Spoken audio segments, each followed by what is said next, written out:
Park as we are getting ready to kick off round number 7 of the F4 U.S. Championship for 2024. Hey, my name's John Phippen. So glad to have you with us. I've got James Lawley next to me as we'll be giving you the play-by-play commentary as the field coming around behind the beautiful Ginetta safety car. Let's introduce the 7-car starting grid for round 7 on the season for the F4 U.S. Championship. Starting alone in row number 4 is the 13 of Barrett Wolf, notching his first podium of the season in yesterday's race. Barrett out of Las Vegas, Nevada. He rides for Crosslink Kiwi Motorsport. In row number 3 on the outside is car number 24, Daniel Quimby, who had a problem yesterday, unable to finish the race. He is currently second in the points, and he'll be looking to bounce back today from that outside of row 3 starting spot. He's from Sydney, Australia. Quimby racing also for the Atlantic Racing Team. Next to him is the number 54 of Lincoln Day out of Wilson, Wyoming. Lincoln in the number 54 car. An 18-year-old for the MLT Motorsports team. Kind of made their bones in the IMSA competition, making their foray into open wheel competition with the F4 US Championship. In row 2 on the outside is car 46, Connor Roberts. Connor out of LaGrange, Georgia, a 19-year-old for the eponymous Team Roberts Racing Team, sponsored by ApexSpeed.com and Entropy Sellers. Next to him is the number 44, Pablo Benitez Jr., who co-commentated with me on the last race we covered out of Port Orange, Florida, although Pablo hails from Rosario, Argentina. He's a 16-year-old for his dad's Scuderia Buell racing team. He finished 34th in the championship a year ago. In row number 2 on the outside, the number 41 of Alex Crosby, who notched his first win of the season a race ago yesterday. Alex Crosby from Invercargill, New Zealand for Crosslink Kiwi Motorsport, and your pole sitter and the series points leader, car number 15, Nicholas Staddy out of Dalkeith, Australia, sponsored by AGI Sport. He also races for Crosslink Kiwi Motorsport. As the field coming to the line, they will have a rolling start here. Nicely formed up. We're waiting for the green, and there it is. Nicholas Staddy gets just a little bit of a jump, and he's trying to run right down the middle of the racetrack, but right behind him is Alex Crosby looking to take over that lead. He'll have to settle for second spot. Pablo Benitez Jr. in the red Scuderia Buell car falls into third spot. Connor Roberts just behind him in the 46. Nicholas Staddy had a great battle all race long yesterday with the eventual third place finisher, Barrett Wolf and Pablo Benitez Jr.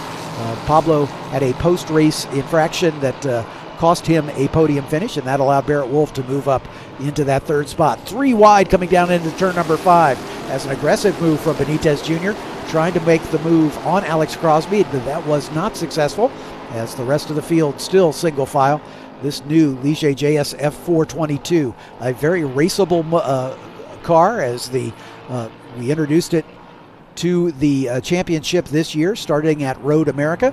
This is our 3rd venue of racing, and we've been so impressed with how great these cars are and how well they've been racing. And the teams have been very complimentary. The drivers all love them, and we love watching them. So right at the moment, Nicholas Staddy out in front, but the battle is on for second between Alex Crosby and Pablo Benitez Jr. as they come under the bridge and head on to the front straightaway for the first time. This is a timed race, 30 minutes in duration, and we're just getting this one started. As Staddy setting the fast lap on the first lap, then Crosby, then Benitez Jr., then Daniel Quimby. Again, had a mechanical problem yesterday. Great to see him back up into the top 5. Lincoln Day, Connor Roberts, and Barrett Wolf rounding out the field. Let's introduce James Lawley. James races with us in the Formula Regional Americas Championship. James, good to have you back with us. Yeah, thanks. All the way from Nova Scotia. Not too much of a tow for you from Nova Scotia to here. No, I think this is the closest race we have. Yeah. Here. Yeah. Good deal. Yeah. Tell us about your season so far. How's it been going from your vantage point? It hasn't been going too bad for me. I'm still kind of learning, like, this car. It's definitely a lot different than the one I was driving last year. Right. The same as the JSF4 car. Of course. But I've been working to get better, and I think it's been coming along pretty well. Awesome. And your Atlantic Racing team, a single car team in both the championships. Yeah. Are you obviously working hard to maybe get a teammate in the FR season championship for next season? Yeah, I think I'm not exactly sure what the plan is, but I think that it's looking to expand. Good deal. Yeah. All right. as we come by to complete race lap number 1, and it is still Nicholas Staddy, the points leader, out in front. He has a 24-point advantage over Daniel Quimby after Quimby's misfortune in yesterday's race. So we'll keep an eye on Quimby, currently running in the 4th spot, to see if he can work his way forward and perhaps close down that points battle. But right now, the top 4 about equally spaced. There is Quimby in the 24 machine, as he started back in row 3 and has already picked off 2 drivers up into the 4th position, as he's got Pablo Benitez just in front of him, and then Alex Crosby, yesterday's winner, just in front of him. So still early days. We've talked a lot about tires in this weekend's racing, because this track has a brand new surface this year. You weren't, James, you weren't with us a season ago, but the drivers that competed here in previous years say that the track is so much faster, it really does change the way you approach. A lot of the corners on the racetrack, turn 1 especially, has been reprofiled a little bit, and it's been a learning curve for the drivers to kind of relearn the racetrack, because it is so much faster, 2 or 3 seconds a lap faster. Yeah, no, definitely. It definitely feels quick. It's a pretty quick track. It's not a very long track. It's pretty fast. A lot of fast about 2 corners. 1/4 miles. Yeah. But yeah, definitely. You can notice the tires after a long race near the end. They start to fall off a bit. Yeah, for sure. Yeah, and we're right in the meat of the 3 races of the weekend. Excuse me. Each of the teams, each of the cars, with 2 sets of Hankook slicks that they can allocate over the course of the weekend, starting with qualifying. So basically 4 race sessions where those tires have to be managed. So we're right in the middle of that right now, with this being race 2 on the weekend, and 1 more race to go. We got some data earlier that the 24 car of Daniel Quimby and the 46 of Connor Roberts both electing to go with scrubs on this race, saving a set of new tires for the 3rd race of the weekend, and we'll see how that works out in their benefit. In fact, I think I have that backwards. They're on new tires. Everybody else, excuse me, on scrubs in this 7-car field. Sorry. As we're watching this battle for 3rd between Benitez Jr. and Daniel Quimby. Pablo in the Scuderia Buell number 44, just in front of Quimby in the number 25 for the Atlantic Racing Team. He's your teammate on the Atlantic stable. Are you and he able to share any data as Daniel makes a move down to the inside at turn number 1? Can he close the deal? And that forces the 44 of Benitez Jr. just a little bit wide, and Daniel Quimby takes the spot. I think that was fair racing. I don't think there was any effort on Daniel's part to force him off the track, but it's just Benitez got just a little bit wide, and that opened the door for Daniel to move up a spot, so good on him. Yeah, that curb out there can be, it can kind of get you to bottom out if you go too far onto it, so that's kind of probably what happened. Exactly, he probably got stuck on the curb there.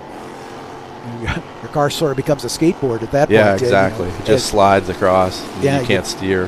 You don't have any contact with it. The wheels aren't in contact with the ground, basically. Yeah. So that shakes up the order just a little bit, as Quimby moving up into that 3rd spot, as Pablo recovering as best he can.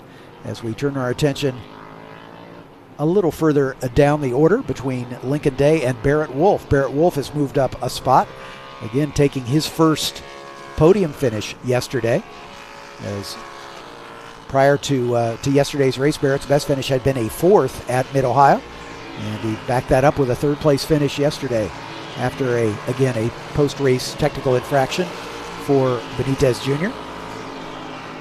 So now that Daniel Quimby has moved around Pablo, he's now solidly in 3rd. Let's kind of keep an eye on his lap times. Not quite the same pace as the 2 drivers in front. Nicholas Staddy, the overall leader, just set the fast lap of the race at a 19.1. Alex Crosby about 0.4 of a second slower at a 19.5. Daniel Quimby at a 21.5. So he's going to need to find a little more pace if he's going to be a factor at the front of this, as we see Barrett Wolf chasing Lincoln Day now in the 54 car. So Barrett, I think, energized by that podium finish yesterday, looking to see if he can work his way up into the top 5, currently running in the 6th position with Day just in front of him.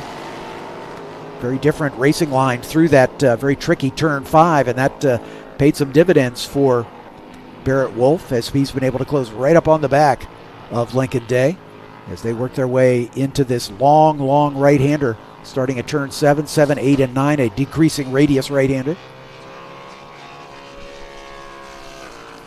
As that change was made, Barrett Wolf taking over the 6th spot a couple laps ago. As under the bridge they come. As disappearing from view is Daniel Quimby, then Pablo Benitez Jr. Right behind him, Lincoln Day in the 54, and then this battle that we've been watching, Connor Roberts having moved around. Thank you, Mo. Moved around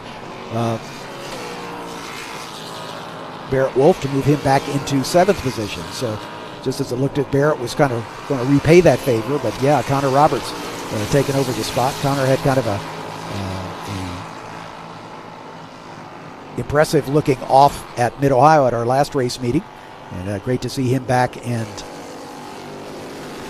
having a good weekend here so far, running in 6th position right now. He was 4th place in the race yesterday morning, so Connor looking to back that up with yet another good performance. But like I say, Barrett Wolf dropping back now into 7th after Connor making that pass.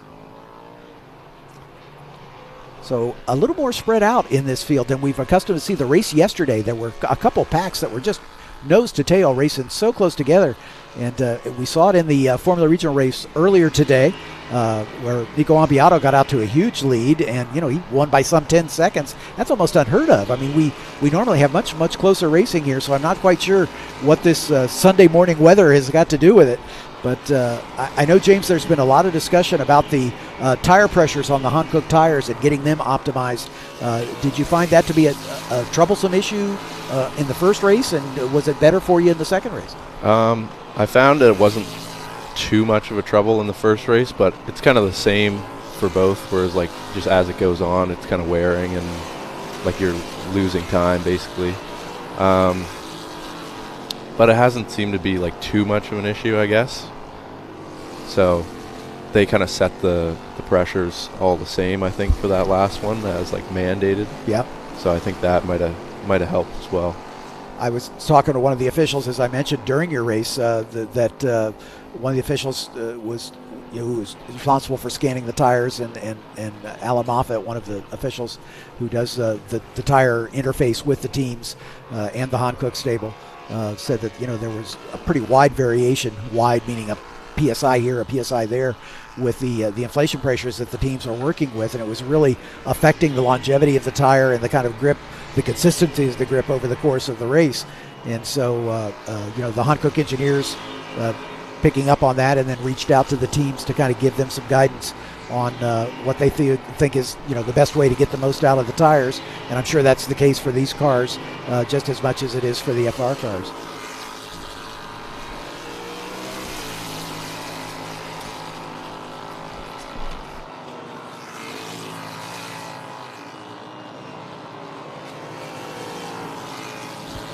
Troubles for Barrett Wolf continue as he has fallen some 10 seconds behind Connor Roberts, as he had an off on the backside of the racetrack and is now in recovery mode, as we keep an eye on the second place runner, Alex Crosby, who took the win in yesterday's race. Right now circulating about 2.5 seconds behind the points leader, Nicholas Staddy. Staddy's had 2 wins and has maintained a perfect record of podium finishes throughout the course of the weekend, as the driver out of Dalkeith, Australia for Crosslink Kiwi. Say Daniel Quimby, as we mentioned, in recovery mode, has made his way up into 3rd after starting back in 6th position, so he's picked off three drivers. We check his lap times, not quite the same pace as Crosby and Staddy in front of him. He's about 8 seconds off the lead and about 5 seconds behind Alex Crosby in the battle for the final step on the podium. Pablo Benitez Jr. also a little further back. So the closest battle on the racetrack is the one between Lincoln Day and Connor Roberts, and that's the one we're watching coming into turn 1 right now. Lincoln Day in the 54 car for the MLT Motorsports team, holding on to that position. Connor Roberts trying to get it back, as Lincoln has stayed in 5th pretty much the entire race. Connor dropping back to 7th for a while, then back up into 6th with the problems for Barrett Wolf. But they are close together. This is what we're accustomed to seeing in this F4 U.S. Championship since the introduction of the new Ligier JSF 422. Connor Roberts looking for a way around as he dives to the inside at turn 6. Still side by side as they enter turn 7. And he's going to close the deal. So good job for Connor Roberts, taking over 5th spot from Lincoln Day. And we'll see if he's got enough pace to pull away once he's been able to make that pass. He was on the last lap a couple seconds a lap quicker than Lincoln Day. So now the question is, can he match the pace of Pablo Benitez, who is some 5 seconds up the road in front of him? But there's Benitez coming across the line, and then here comes Connor Roberts, having taken over that 5th spot. Pablo, driving for Scuderia Buell, was in the commentary chair for our last race, for your race actually. It was great to have him along for that. Now he's got his eyes forward, seeing if he can close the gap down to Daniel Quimby. But on the last lap, not quite as quick, so that gap is expanding a little bit as we've got 3 seconds between Staddy and Alex Crosby, 5 seconds, almost 6 now, between Crosby and Daniel Quimby, and then 7 seconds back to Pablo Benitez Jr., another 7 seconds back to Connor Roberts, and about 1.5 seconds back to Lincoln Day. Barrett Wolf, after his spin, well off the pace, unfortunately, some 17 seconds off the back. So there are really no positions in close contention here as we're just approaching the halfway point of this race and just looking to see if we have any movers here. Nicholas Staddy just setting fast lap of the race. He's the first driver to dip into the 118s with a 118.9 on that last lap, stretching his advantage over Alex Crosby to just under 4 seconds. Daniel Quimby a little bit slower at a 20.3. Pablo Benitez Jr. at a 21.7. We're still waiting on him to come across the line to get the updated lap time. He's now just a little quicker than Daniel Quimby, so watch for Benitez to perhaps close down in the second half. Same story for Connor Roberts. After getting around Lincoln Day, he's got showing just a little bit more pace as the lap times for the top 4 now stabilizing at about the same level.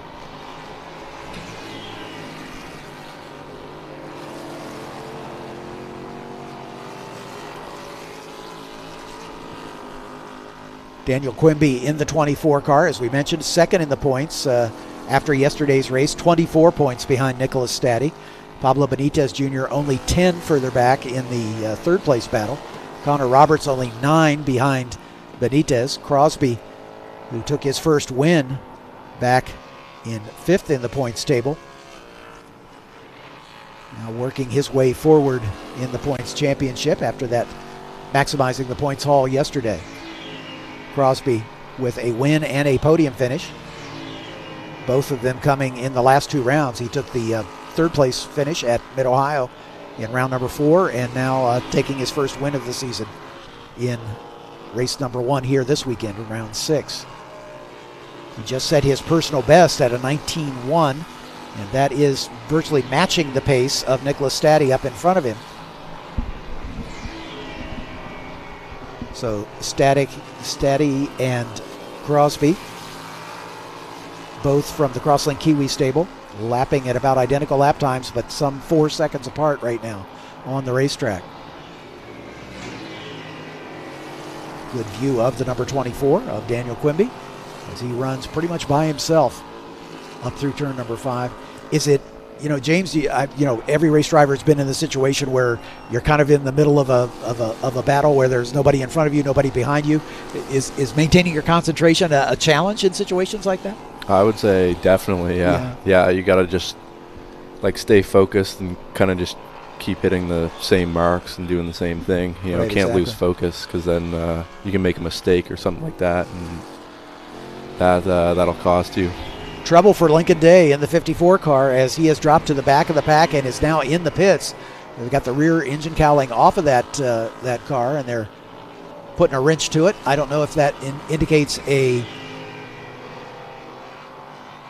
transmission issue or a suspension issue, Mo. I don't know if you can give us any indication. It looks like, I think it might be a shifter. It looks like a shifter issue. Yeah, a shift linkage issue. These SADEV transmissions are sequential transmissions, of course, with paddle shifts, and it's a pneumatically activated shift mechanism. And if it gets out of sync, then it's impossible for the driver to shift. In motorcycling, they call it a false neutral, and that same kind of thing can happen with any sequential gearbox. And it looks like they may be troubled with that right now as they're trying to get that car to shift. And they're having trouble getting it into gear, so tough break for Lincoln Day. Sometimes even a rough ride over the curbs can knock that transmission out of sync, and it has trouble getting back into sync where the sequential shift works like it's supposed to. Makes you harken back for the days when everybody had to steer their own gear shifts. But the sequential gearboxes are the order of the day for all of our championships here, obviously, and they all run a similar SADEV transmission. So, so it looks like they've got the problem solved. They got Lincoln back underway. So good to see. I'll make sure he's not going to make a call to the paddock, and nope, he's going to head back out. So it looks like they got the problem resolved, and Lincoln Day is going to head back out. But unfortunately, he has gone a couple laps down to the rest of the field after that unscheduled pit stop. Nicholas Staddy is your leader, but Alex Crosby just set the fastest lap of the race with a 1:18.905, about a tenth and a half quicker than Nicholas Staddy's last lap. So Staddy has built up about a 3.5 second cushion, but there's still 10 minutes left. That's not an insurmountable lead by any means. No, he looks to be closing down a little bit on him. Not very quickly, but he's slowly chipping away at his lead a little bit. And we could be seeing the tire evolution as we mentioned. Quimby started on a fresh set of tires, as did the 46 of Connor Roberts. Connor up to 5th right now, and Quimby in the 3rd spot, not lapping quite as quickly as Alex Crosby. So it could be a situation where Nicholas Staddy may have taken a little more out of his tires in the early part of this race, building up that big lead, and now he's going to pay the penalty with Crosby maybe taking a little better care of the Hankook slicks and in a position to perhaps reel him in. So there's still plenty of time for him to catch him. Let's keep an eye on how this interval evolves. Last time across the line to complete race lap 15, it was about 3.6 seconds. So we'll see how much closer it gets as these two battling for the middle step on the podium. Staddy out in front, Crosby in second, Quimby in third, just about 10, almost 11 seconds behind this battle. They're now in the same camera shot, which is a pretty good indication that that interval is getting closer, other than what you can see on the stopwatch.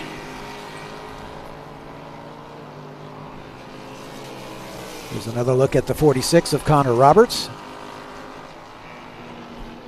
These cars with a very, very different exhaust note than the other two cars that we run in our 2 series. Of course, the brand new Ligier Storm pushrod V4 engine makes about 180 horsepower. Has a very different exhaust note. Mo Murray, the CEO of Ligier, has likened it to the sound of a Ducati MotoGP bike. Very throaty, deep-throated kind of exhaust note, very different from what we're accustomed to hearing with these inline 4s in the other 2 series. Basically the same engine, with one with the turbocharger, one without. The biggest difference in this new Ligier JSF 422, in addition to this brand new power plant, is the fact that the chassis in the years between 2016, when the original car was introduced, to this past year when this car was first unveiled back in 2023 and now into competition this year, is that a lot of lessons have been learned by everybody in the industry about aerodynamics, and this car is some 50% more aerodynamically efficient than its predecessor. The first generation F4 car, a very good car indeed, but this car, the ratio between drag and downforce, that's what aerodynamic efficiency is all about. You generate more downforce with less drag, and this car is some 50% more efficient than its predecessor. And of course, outwardly, you can see the Halo cockpit protection device for the drivers, which is now mandated by the FIA for all new single-seaters. The first generation car predated the Halo, and now the second generation F4 car has to have the Halo, as did the F3 car. In fact, the F3 car, which we run now in the form of the Regional Championship, which we introduced back in 2018, was the first single-seater in North America to run the Halo. And we're very proud to be involved, Ligier Automotive North America, involved very deeply in the development of that car. Our Formula Regional Championship was the first Formula Regional Championship worldwide. There are now multiples, as we've got another car in the pit lane. And yeah, that is, once again, Lincoln Day with ongoing issues of some kind. Lincoln had an issue yesterday, kind of tweaked his knee, and looks like he's going to climb out. So it looks like Lincoln's day may be done for the second day in a row, not able to get the car to the finish. Yesterday was more of an issue with Lincoln. He had a knee injury, not racing related, that he aggravated with a run over the bumps, and had to climb out of the car because he just basically couldn't steer, run the pedals basically with a knee that was bothering him. So he had to retire for that reason. But looks like a problem again today for the MLT Motorsports team. So they'll finish in 7th position once again. Meanwhile, the battle at the front between Staddy and Crosby has gotten a little bit closer. It's under 3 seconds now. It's down to about 2.8 seconds. As we can see, Alex Crosby, yesterday's winner, just gradually reeling him in with about 5.5 minutes to go. That's not an insurmountable lead with 5 minutes. That's a handful of laps. So we'll see if Alex can make it 2 in a row here, as sadly the MLT team having to push that car away, as Lincoln a little forlorn, I'm sure, for the second day in a row, not able to get to the finish on this one. Tough break for that team. As we follow Alex Crosby in second spot. Closest battle on the racetrack is the one for the lead, with Nicholas Staddy out in front.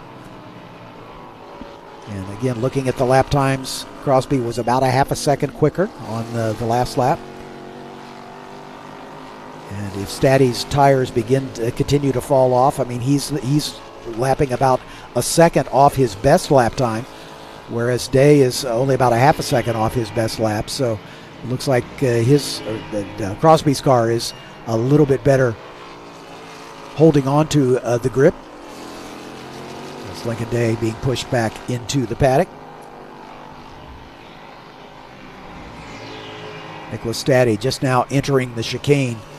A very tricky part of this racetrack. It's been one that is, again, because of the increased speeds coming through turn 1 and through turn number 2, that entrance to the chicane, which has always been a little bit tricky because it follows turn 2 so quickly. Is that one of the areas of the racetrack that you had the most trouble getting up to speed? It's definitely challenging there. A lot of dirt ends up on the track, like dust kind of, because like just the way that's fast to go through there, you almost kind of clip the dirt, like basically. Right. And then it brings a lot of dirt onto the track and makes it really slippery. Yep. So it can get kind of like slidey in there for sure. Yeah, for sure. Got a brief look there at Connor Roberts in the 46. But then we turn our attention back to the leader, Nicholas Staddy. Perhaps on his way to his third win on the season and extending his points lead over Daniel Quimby. But Alex Crosby going to try to close down a bit more as he moved up into 4th in the points table, only 2 points behind Pablo Benitez Jr. after yesterday's race. And if he can continue where he is, he's going to perhaps take over that third spot before the day is done. But this race and one more still to come. As you get a shot of Daniel Quimby, the third place runner. He's about 14 and a half seconds behind that second place battle.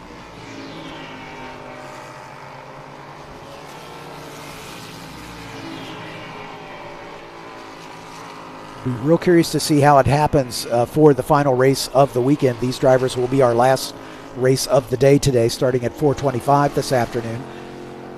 Everybody will be on sort of equal footing at that point because the tire choices have been made. The die has pretty much been cast by that point when you get to the final race of the day and or of the weekend. So we'll see how that's going to shake out and perhaps change the competitive landscape for the final race. There's been a big change between race 1 and this race, and so we'll be curious to see how that evolves as the day wears on and we get into the final race of the weekend for these F4 US drivers, as we're just now going under 2 minutes to go. So we won't see the white flag this lap, but probably next time by we will see the white flag, as Alex Crosby continues to lap marginally quicker than Nicholas Staddy, but not enough to close that 2.5 second gap that he's got right now. Perhaps he can put enough pressure on that Staddy, he could force his teammate into a mistake. I don't know that that's likely, but certainly the race runs all of the laps, not just the first handful.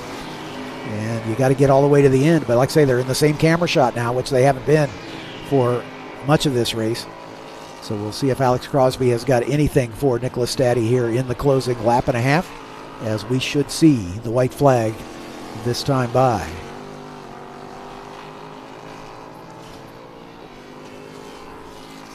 Staddy just now into turn number 10. That quick transition from the exit of turn 9. The long right-hander into the quick left-hander, 180-degree turn. And then this little chicane, which you can pretty much straight line under the bridge. And then onto the front straightaway. The white flag in the air for Nicholas Staddy. His last lap, a 19.6. Alex Crosby, a 19.4. As he gets it down to about 2.5 seconds. But I have a feeling this is the order we're going to see, as it's going to be a tall order for Alex Crosby to reel in Nicholas Staddy with just a lap to go. Nicholas working the wheel pretty hard. It's clear that he's not loafing by any stretch of the imagination. He continues to extract the most that he can from the race car. Coming around on the final lap.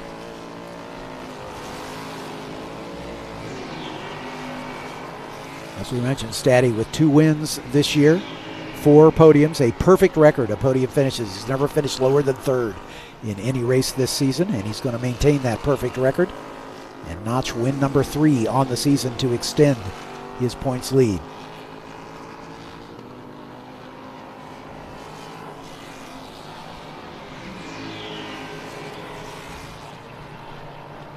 Nicholas Staddy coming under the bridge for the final time as he approaches the checkered flag. And that will be win number 3 on the season. An imperious run for Nicholas Staddy, taking the lead from the jump, and it was not challenged at all. Alex Crosby closing it down at the end, but could get no closer than about 3 seconds to our leader. He'll take second place honors, and that will move him one more position up the order into 3rd in the point standings, we think, by the end of the day. Of course, all results we give you are provisional, pending review. Daniel Quimby across the line on the podium in 3rd spot, as we see Nicholas Staddy on the cool-down lap. Pablo Benitez Jr., Connor Roberts, Barrett Wolf, and unfortunately Lincoln Day not making it to the finish. We'll round out the field. I'm on my way downstairs to talk to our podium finishers. James, thank you so much for being with us. Oh, thank you. Good luck this afternoon. Yeah. All right. We'll talk to you then.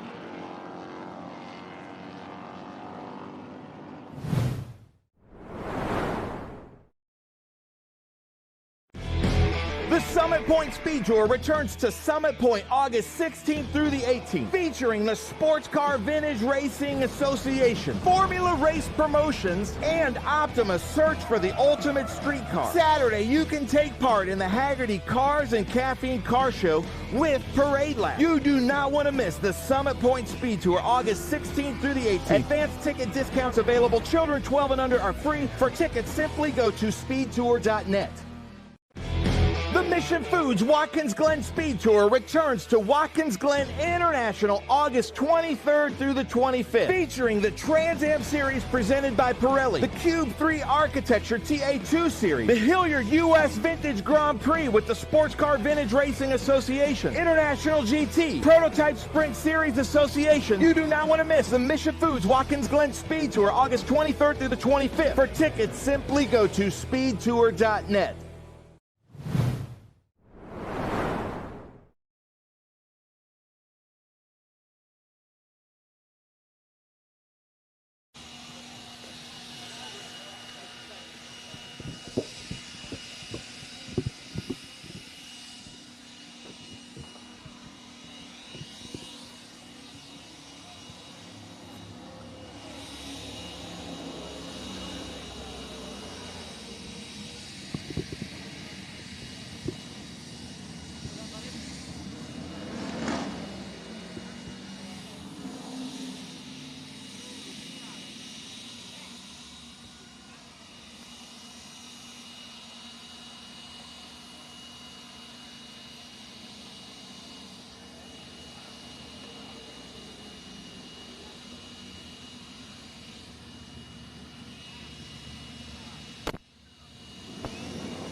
Let's get our podium celebration underway and bring up our third place finisher from the Atlantic Racing Team, Daniel Quimby.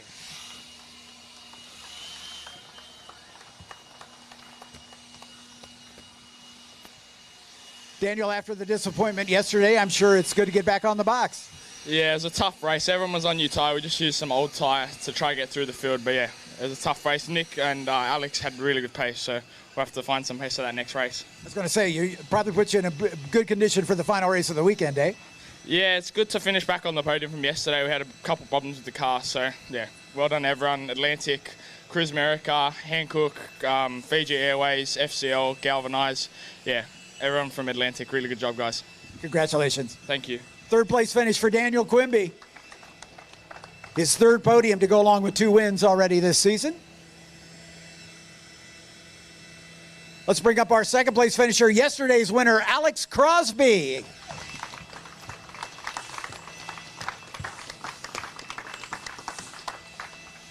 It looked to us that you were closing down on the at the end of this one. If you had a few more laps, could you have caught him?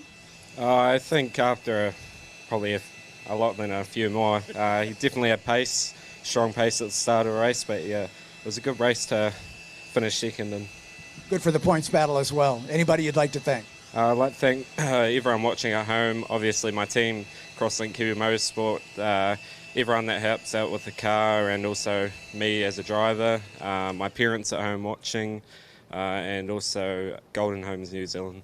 Good luck this afternoon. Thank you. Alex Crosby, your second place finisher, ladies and gentlemen.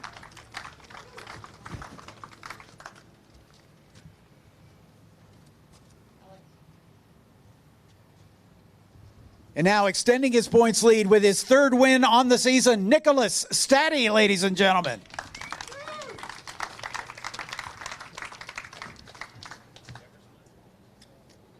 Good to have you back on the top step of the podium, I'm sure. You had a pretty dominant race. You had a big lead for most of the race, and Alex was closing down a little bit at the end. Yeah, Alex kept me on my toes the whole race. Yeah, couldn't have done it without the team, AGI, Crosslink Kiwi. Congratulations. Thank you.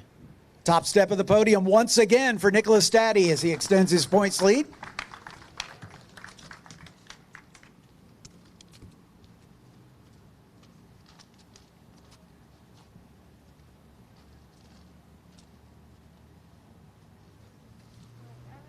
Radford Racing School hats on our drivers for the first round of photographs. We'll now trade them for the Hankook hats, as once again the Hankook team working closely with all of the teams here to maximize the performance of these Hankook slicks for all three of our championships.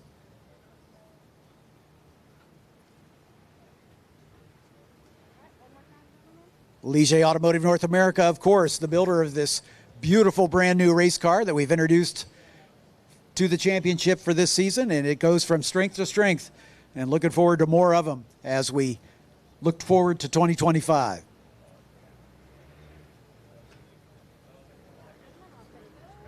And it's time for a little bit of celebration. Let's hear one more round of applause for our top three finishers: Daniel Quimby, Alex Crosby, and Nicholas Staddy.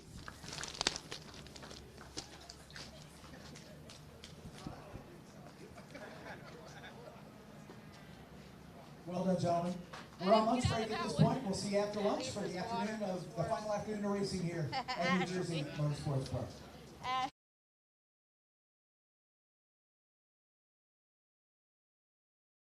Yeah, I do off-road racing as well as this.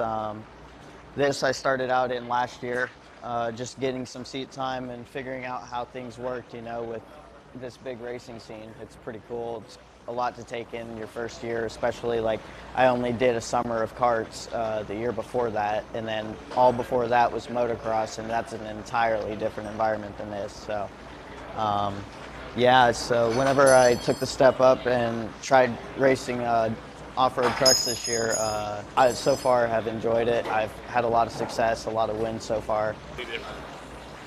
Mentally, it's just like, you just kind of not really think about it too much, you know? It's just like, that's where you adapt as a driver, you know? And I think that's what makes us better as a driver if you're doing multiple things. Like even if you're doing multiple cars in road course, like say Spec Race or the Skip Barber series or something like that, that'll help you out all with this or even steps up. So I think doing the off-road trucks this year has helped me a lot with my progress in this car this year. Man, I don't really know at this point. It's kind of like, where's the money going to be at, you know? Like, where am I going to be able to get funding? Because this costs a lot. We pay a lot out of pocket. You know, we're paid drivers over here to come over and race in JSF4. But I got the opportunity with Chevy, and they're floating all of my program to run the off-road. And then next year, they're talking about helping me out some more if I decide to come back. So it's really about, you know, how I can secure the funding. But, you know, if performances continue to click off this year and I can get some sponsors for next year, I mean, I'd like to continue running both series. They've got their own unique things about them that make them fun, you know. This is the speed and how much precision, like how precise are you going to be and how fast of a lap are you going to put together. So it's like, this really puts you on the edge mentally, but like you go out in the trucks physically and like mentally, you're going to be challenged because it's just like you're sliding in the corners and you're getting banged around because contact's a big thing in that sport. So it's like, I mean, I could lean more to the off-road side because I've had more success over there, but here is where like my love of racing has been for the longest I've known. You know, the real neat thing about the racing series that we have is that we have 3 levels, and we call it the ladder system for drivers to be able to learn the profession of driving a car. A lot of these drivers come out of go-karts and come into our JSF4 car, which is an entry-level car, 160 horsepower, about 125, 130 miles an hour, and they get to learn the craft of driving a race car, which is really cool. It's a car that is very forgiving, a car that they can go out there, and if they do go off track, It's not really going to harm the car. They get a chance to get back on. And most importantly is it's very reliable. So with that, they get to log miles, and be able to log miles gives you an experience to be able to move up to the next level of car, which is our new F4 car. It's called the F4 US Championship car. And that car is a perfect car for drivers that are very serious about trying to learn their craft to be able to move up to the next level and try and make racing as a profession. And this car has a lot more top speed, about 140 miles an hour.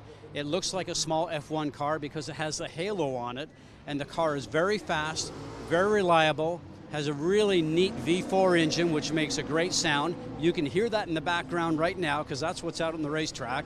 I really get excited when I hear about it because it really tells you that the car is going fast and makes a lot of horsepower. A lot of downforce. The car is very, very nice to drive. Drivers are telling me it's very refined from our very early car that we had, the Gen 1 car. So this Gen 2 F4 US car is really cool to drive. And then when you move up to the top step, and it's our FR Championship car, FR Americas, and really it's an F3 car from Europe, and we call it Formula Regional Americas.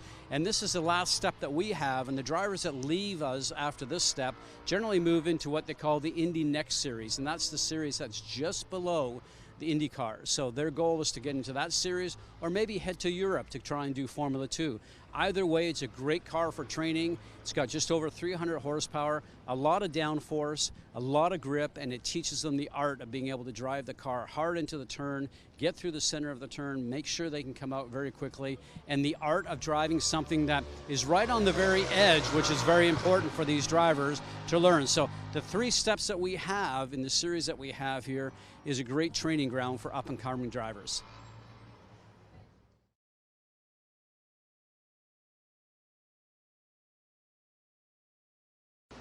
Hi, my name is Mo Murray. I'm the CEO of Ligier Automotive North America, and I'm here to walk you through the SVRA open wheel ladder system that's comprised of the Ligier JSF4 series, USF4, and the Formula Regional Americas series.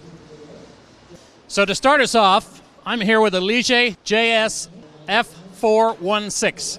The 16 means this car was developed in 2016. It was the original F4 concept car, carbon fiber monocoque tub like most modern cars, small wing on the front and back, moderate aero support, double wishbone suspension. But the thing you'll notice about this car, because they didn't exist back in those days, is no halo. So this was the last car that was built without a FIA certified halo. It's a very competent car, a very, very fun car to drive, lots of young drivers in it. You can start in this series at age 14. Car has a Honda or a Mountune engine in the back. It's a 2-liter normally aspirated 4-cylinder engine, makes about 160 horsepower, and that was the original F4 car for many, many years. It was replaced in this year, 2024, by the new Ligier JSF422. So let's go take a look at one of those. So now we jump forward to 2024 and the newest iteration of an F4 car here in the US. This is the Ligier JS422. This example is driven by Nicola Stati, our current points leader. So this is a more modern version of the car we just saw. Still a monocoque tub. Again, a little more downforce help on the front and rear than the original F4 we saw, but still reasonably moderate. This one comes with a really interesting engine in the back. It's a V4 pushrod engine. It's called a Ligier Storm. It's a very interesting engine. Makes about 180 horsepower, so 20 more than the first car we saw. And per lap, per mile of racetrack, this car is about 1 second faster than the original JSF4. So around here, maybe 3 or 4 seconds a lap faster, makes 180 horsepower. This one, modern race car, comes with a full FIA certified halo, Xylon panels on the side, and every conceivable safety requirement that the FIA mandates around race cars for young drivers. You can start driving in this series at age 15. This young man, Nicola Stati, is just that, 15 years old. Very, very impressive. In the back, of course, the V4 engine, moderate wing on the back. Tires are a little bigger, makes a moderate downforce help on this car. So you've stepped as a 14-year-old in the original JSF4, now 15 years old into the JSF422. And when you get to be 16 years old, you can step up to the F4 Americas car, which is a race car. Let's go take a look at one of those. All right, so now the top of the ladder that we've talked about is Formula Regional Americas. It's equivalent throughout the world to a Formula 3 car. This example is driven by one of the fastest young women in motorsports, Nicole Havre from Canada. I think I said that name right. And she's one of our Formula Regional Americas drivers. She drives this Ligier JS318, F318, Formula Regional car. Again, same construction, carbon fiber tub. This one has carbon fiber wings, little more downforce, in fact quite a bit more downforce on the front and rear of this car. Comes with the halo and the Xylon panels, all the latest FIA certified safety requirements. This one has that same Honda engine, the 2-liter inline-4 engine that we saw in the first car, but this one's turbocharged. This makes about 300 horsepower, and again, it's probably another 5 seconds per lap faster than the JS422, the US Formula 4 car. Very, very powerful car, very important car in the ladder system for drivers as they climb the ladder. Lots of downforce help, bigger tires, more electronics.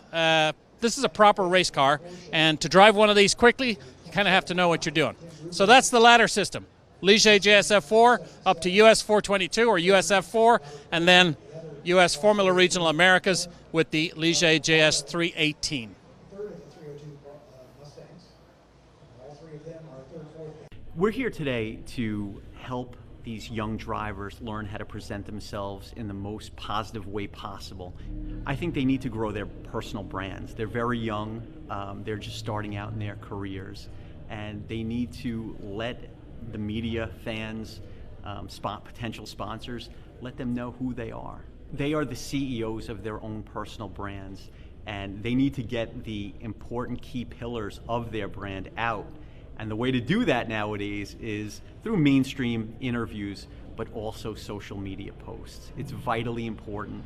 And what I try to teach them is to play offense with that responsibility. So of course, don't do anything that's gonna harm you and harm your reputation, but also to play offense. And how do you gain sponsors? How do you gain fans? And how do you gain likability?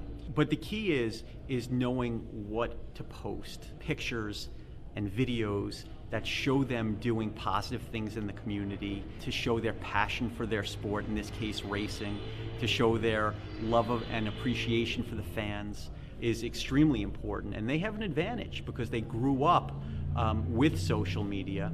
And I think with a little bit of coaching and their knowledge of the different platforms, I think it could be a home run. Yeah, so it's amazing to have, someone help out and be interested in helping us because we're young, right? So we don't really know. And, I've done like a lot of media stuff. Like I've spent a lot of time with that kind of stuff. Like doing the documentary, I was like sitting there answering the same question 20 times. So you kind of get used to it. And it's really cool to have someone that's been around it for so long and is experienced. And like, I think the biggest thing is like being comfortable with the media. Like that's what I learned like over time. Like back on the documentary, if you listen to my voice and like how I was talking like the first interview to the last, it's like crazy change. Like before I wouldn't open my mouth, I would be like shy, I would be like uncomfortable. And then now it's kind of like changed so much by like just being natural and like having the emotions, the energy and all that kind of stuff. It's super important. I mean, it's not easy being able to talk in front of people or in front of a camera. I never like talking in school, nothing, or doing presentations, any of that type of stuff. But at the end of the day, it's a key part of it. I'm getting better the more and more I do. But hearing, information from people like Scott or Larry about, how to just talk in front of people and what to say, what not to say, just guiding you in the right direction is a huge help. And, I'm even thinking about how I can, take some of the stuff that they teach me and use it for myself. What they need is the same thing all young people need, which is reps. They need experience. They need to do it over and over and over again, because then you get to be more comfortable. You develop self-confidence, and the key to doing a good interview is self-confidence and making it a conversation as opposed to a Q&A session. And that comes by one way, which is reps.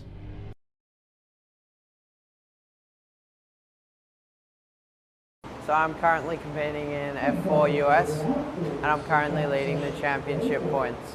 I've been racing for 7 years. I started in go-karts, and up until the end of last year I started in F4.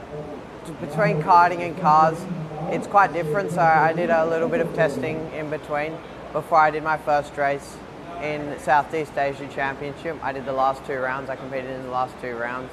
I rely on my engineer Isaac the most for like learning point of view, but Taylor's and Adam are ones that help fix the car, and Taylor and Isaac's the one that suggests how to improve the car. The US is a bit more realistic. There's a lot more jobs in cars in the US. The Euro pathway is a bit more if you want to go into Formula 1. When you think about it, it's pretty scary considering you can't get your road license until you're 18. So it's a pretty cool feeling. But yeah, I'm the youngest in the field. It's pretty cool, to be honest with you.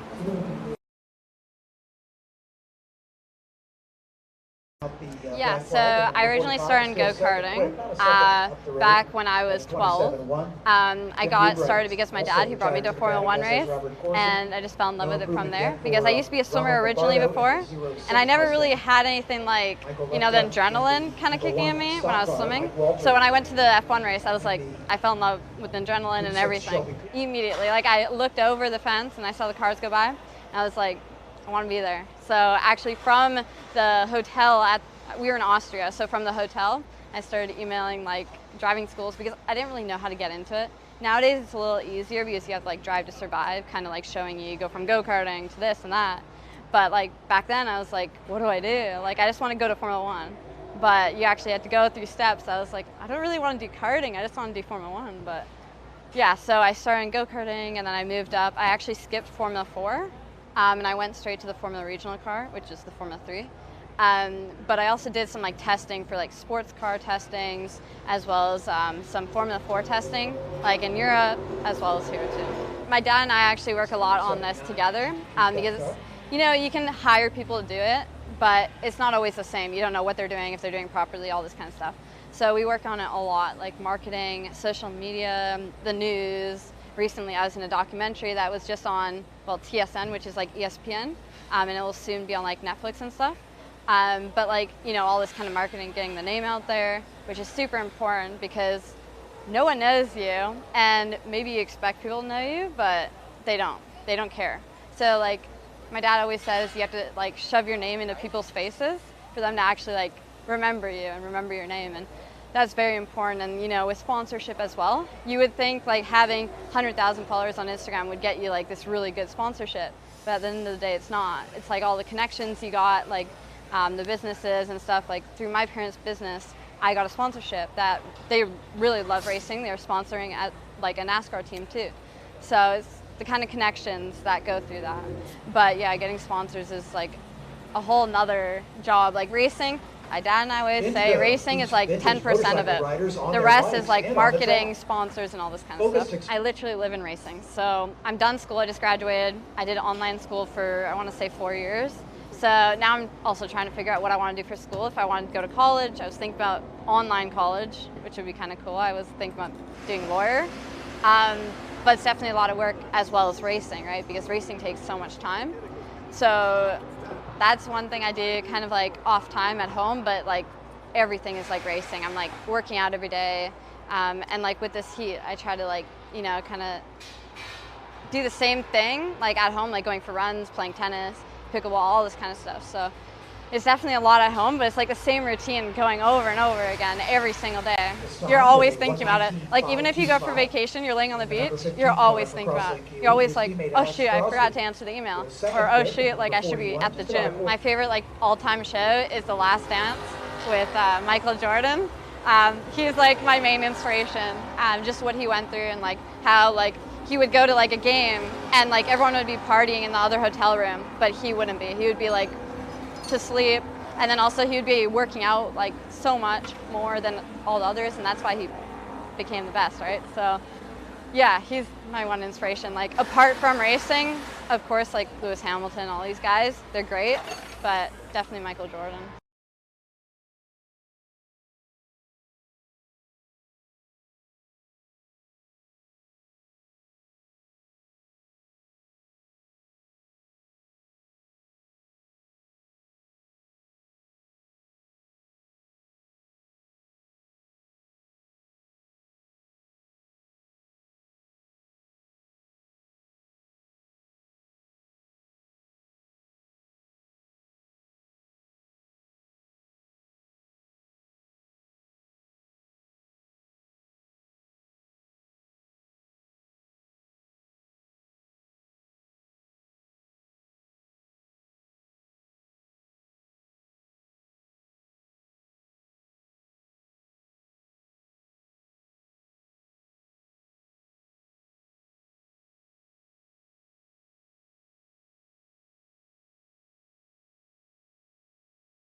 Yeah, so I originally started in go-karting back when I was 12.